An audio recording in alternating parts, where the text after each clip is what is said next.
What is up, my little Danos? Websisi, your coach of the Helsinki Adregas, and we are for the low tier format week 2 when I go up against Jacob as always. One of us will be able to remain at 2-0 race, and before we really spoiling any of the results, because I'm one of the last games to be played, technically from week 2, there's only gonna be so many 2-0 teams, so one of us get to be one of the highest seeds by the end of this battle. Make sure to check out my opponent and all of the coaches in the league. They will be down below in the description.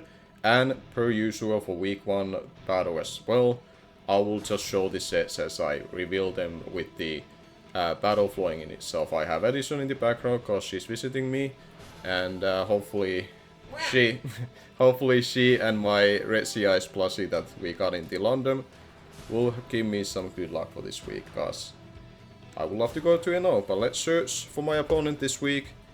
And I know going into this that his Terramon being Yanmega will be Terra Bug, and I revealed to him as well that my Terra being Armor Roots will be Terra Water. The rest of the squad we have to kind of wait and see once we get to the team preview, and I will write them down. I have a dedicated lead with the Armor Roots actually going into this game, and for the most part the plan is to stay in with it and react accordingly what is in front of me. Alright, here we are with the team preview, and Jacob as always brought his Suicune, Espeon, Yanmega of course, which is the Terramon being Terra Bug, as they shared it to be, Desitsuai, Resistil and Sylveon. The notable ones that I do notice that aren't here is Embor, that I saw that did pretty good work for him as a choice scarf in week 1. And he didn't bring Clodsire with potential unaware for my Hawlucha, so Hawlucha has a little bit better matchup than I was expecting with the Unburdened set in itself. But my lead is the per usual. I also noticed that there isn't Cyclic Czar that he used as a Southwest set to deal with Delphox in week 1, which I thought there's a decent chance he would have done something similar. But when it comes to week 2, his plan versus my Armorus will be something different, and we have to kind of find out what that is. For when it comes to my winning conditions, Revaroom with Lumberry looks really nice here. Hawlucha, by the fact that Clodsire isn't here, looks really good. But when it comes to Hawlucha, I need the Sylveon to be worn down. But hopefully, things my Gudra with Toxic and be able to wear it down will enable me to do that. He leads with the Desitsuai, and with the Armor Roots, we have Terra Water on this case, which is kind of like scary in a way to think about, that he could just go for a Leaf Blade here, but I should be able to live a hit from it if it's Choice Scarf and not a boosting item, thanks to a spread that Anison managed to solve it for me as I was finishing making the dinner for us going into this. So I'm gonna Terralize and Terra Water and then follow up the game plan, which is just Calm Mining, because I know I should leave even a Leaf Blade from this as I'm Terra Water. And by Terralizing, I should not be weak to Poltergeist anymore either, by being a Water type. So let's see what he does. He goes for the U-turn, which does activate my weak armor, which is really nice. And he is faster than me. Now, that could mean that he is Choice Scarf, or he just happens to pack more speed than I do, because I'm not necessarily like max speed or anything. I'm mostly just covering enough speed so that that +2 my weak armor enables me to outpace a +1 Yanmega. And but going for a Calm Mind, he cannot really respond to this too well, other than potentially going to the Sylveon, but I will be +1 Spedef. And Psyshock should do a lot to it, even if it's physically defensive. Suicune is pretty much a setup fodder for me. So he goes to Espeon, okay. This pretty much means for me that I'm gonna Armor Cannon. The worry is potential Trick. But Trick is really the one that I'll have to consider, but I do have a Mandibus that deals with the decision. I think I wanna just follow up the game plan and just kill this Espeon. Because I should outpace and hopefully this just kills, right? This is a +1 modest armor cannon. Oh, it doesn't kill. Oh, it doesn't kill.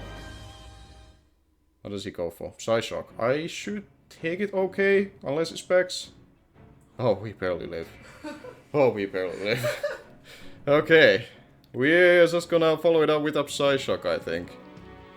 Just covering a potential Suicune swapping, because this should die. Okay, the Espeon is dead. I do have a Healing Wish on my Indeedee that I can still utilize to bring this back to, you know, 1 Birds of Death, where we are basically at with this.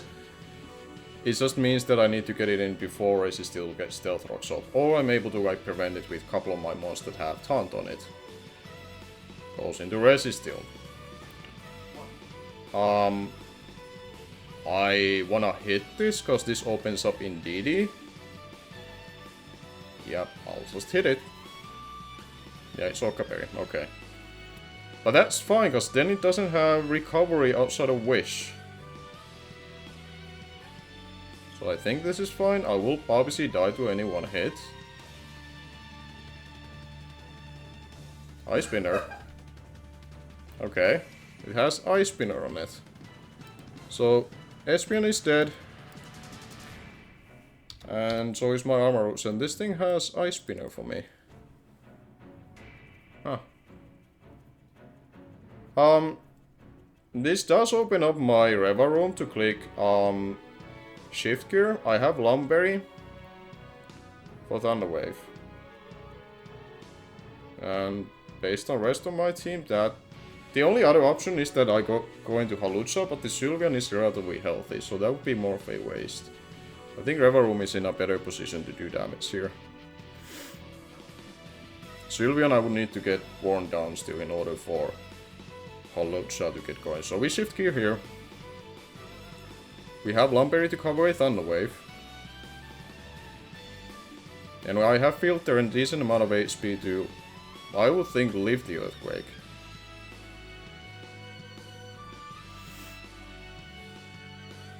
And if this is able to wear down the Suicune and eliminate this Resisteel, then I know my Indeedee is in a pretty good position to start breaking things down. He does stay in. Does he click Thunder Wave or Earthquake? Stealth Rock. That's a free turn for me. Now, part of me probably wants to think that it's probably better to remain my health and my Lumberry versus the Suicune. So, I think I'm just gonna eliminate this by high horsing. We go for the high horse, and Resisteel is dead. Fantastic. Okay. He does struggle to deal with me 1v1 at this point, cause I'm at full health, I have a Lumberry, the Yanmega is not Terra Crowned. Frankly, I do have a Magnerize, so in a way maybe it would have been a best case scenario if it was, but by also not being Terra Crowned means that he's gonna take a lot from Gunk Shot.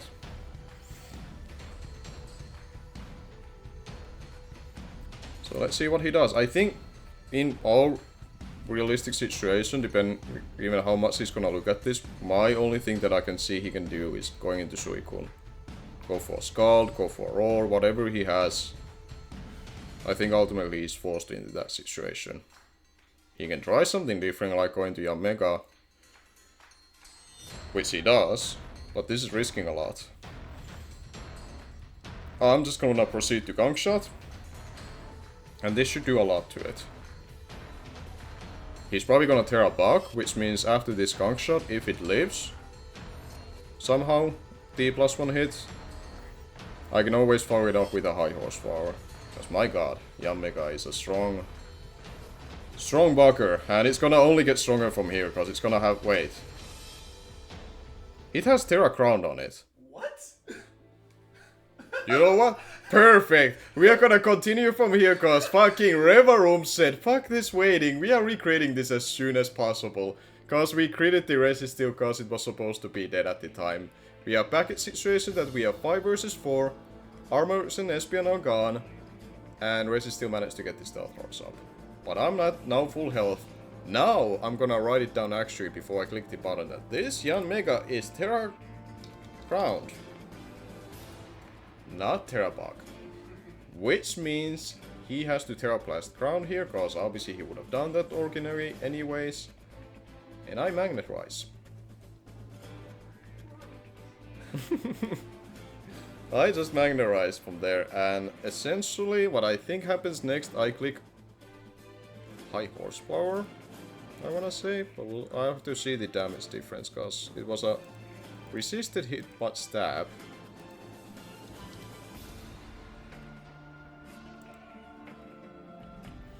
Okay, cool.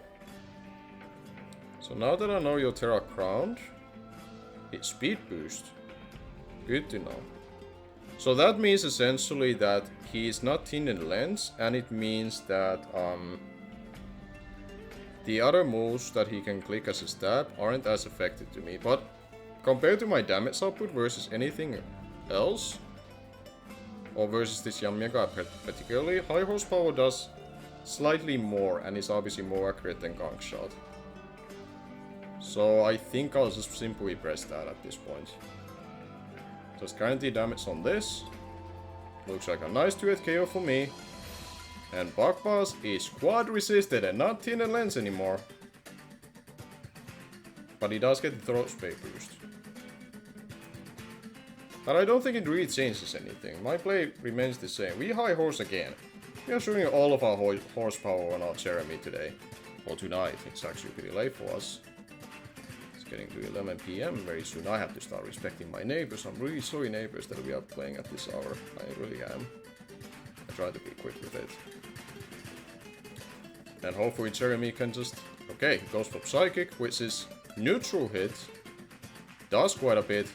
But we go for another high horsepower, and this Yanmega is dead. And... that is a lot of horsepower. Okay.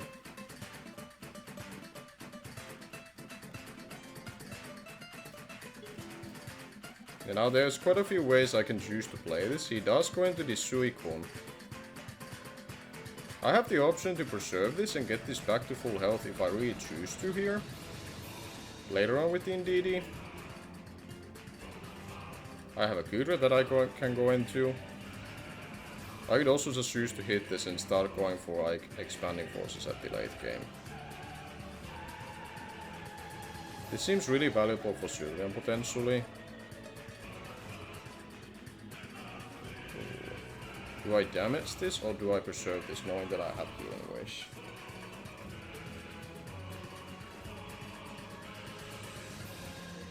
If he's got Subcall Might, that can be really bad. I think I have to attack it because of that. We gunk it. We gunk it. We go for a gunk shot. We should do good damage to this Suicune. We do a lot to it. Fantastic. It's Surf actually. Okay, but it's dead now.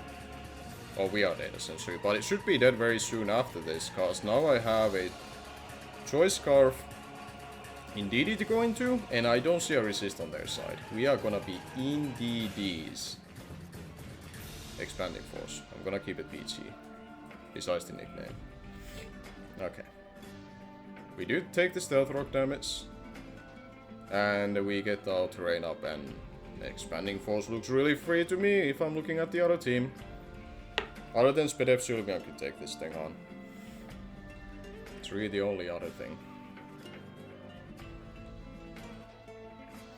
We go for the Expanding Force, and this Suicune should be dead. Fantastic. The Suicune is dead.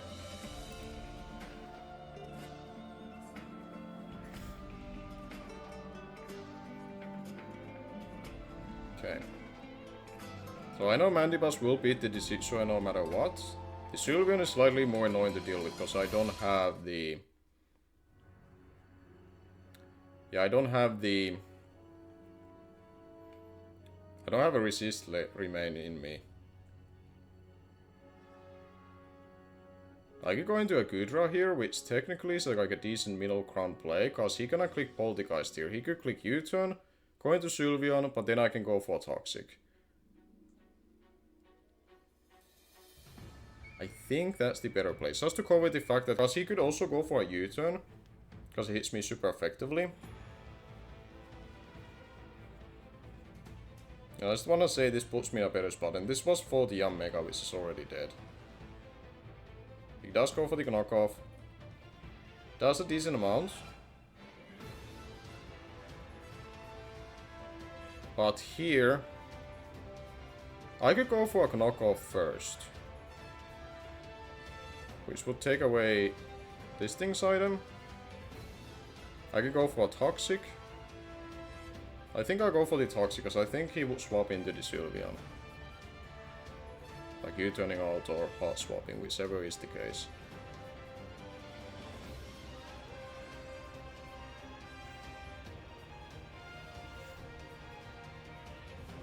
Yeah, the Sylveon is mainly the problem, because I don't know its set.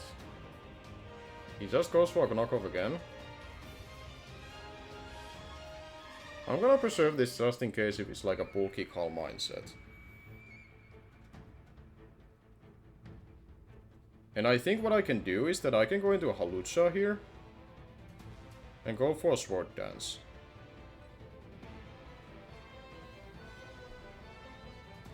I wanna think he does stay in here, thinking that I'm sacking the Gudra after this.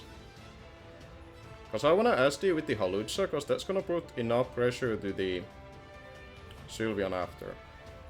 And I don't need my item with this. I just wanna make sure that once the Sylveon is in the field, he cannot get out of hand with like Calm Minds or whatever it's gonna do. And now that I lost my item, the only thing he could potentially do is having Brave Bird on this. But I'm just gonna SD this turn. As long as this is not like Choice Scarf Sylveon. Even then I think I have Unburden because he removed my item. So I don't think even that should come into play right now. So I'm just gonna hit a fat ass Brave Bird on this Sylveon. And after that I should be able to clean with Expanding Force. And call it a game hopefully from there. Be Brave Bird. Do as much damage as possible, Hawlucha. Oh, that's good damage. That is fantastic damage. That should be in range. And it's Moonblast. Okay. He was Moonblast for potentially a throat chop that Addison was convinced to put on some of my things. It's really funny. Jacob as always will not fall for that Addison. Take notes in the back. He will not fall for that shit. He thinks beyond that prep. Oh my god. I love that he had that, just in case, because Moonblast is still a really good stab, and he thinks even Throat Chop in his prep. I respect it. Expanding Force though. Indeed is about to clean up. I would like to think. To be fair, I do need damage on this Idui, so I might actually preserve this after this Sylveon, but I should be able to claim one here. Yeah, we just go for Expanding Force. Sylveon should die. And the Decidui is left.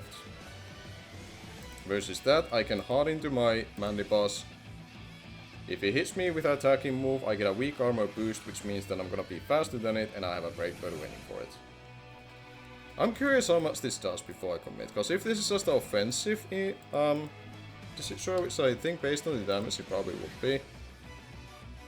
I do 74% to 87%, so that's kind of like a roll. I don't want my NDDs getting kind of like one in pieces here. I'm gonna preserve these. Keeping a TC from there. We just go into Mandiboss. Just click Brave Bird again. We are just Brave Birding the endgame essentially. That's what's gonna happen. Knock off, that's fine. I don't plan to swap out anymore, that's a crit. You know, that's perfect place to get a crit from because it didn't affect either of us. I am weak armor, baby. We love weak armor in this household. We want our Mandiboss to go fucking fast, man. Alright, Brave Bird coming up. I wanna say this kills. Fantastic. Good job, Mandiboss. Oh, we got a crit back. We were angry about that crit. We don't get critted without getting one ourselves. Good game to Jacob. I'm very happy that he was very accountable and very outright with the honest mistake that he made. He brought the Yanmega wrong the first time, and that obviously caught me very off guard because I thought it's a Terra Bug, I can just hit it, I don't have to worry about a ground type move. And yeah, the team worked pretty well, I would say. Reva Room didn't have to click too many gong shots, we had to click once, and he landed, and we damaged the Suicune to the point that we were able to clean the game out pretty well from there with Mandibas and Indeedee. Next week, who is my next week's opponent? Apparently it's a pretty big name, Madison, remind me. Who do I play next? Well, neither of us have any clue who I'm playing in week 3, so we're gonna find out next week together, shall we? Thank you for watching, make sure to check out my opponent down below in the description, and I'm gonna be seeing you guys later.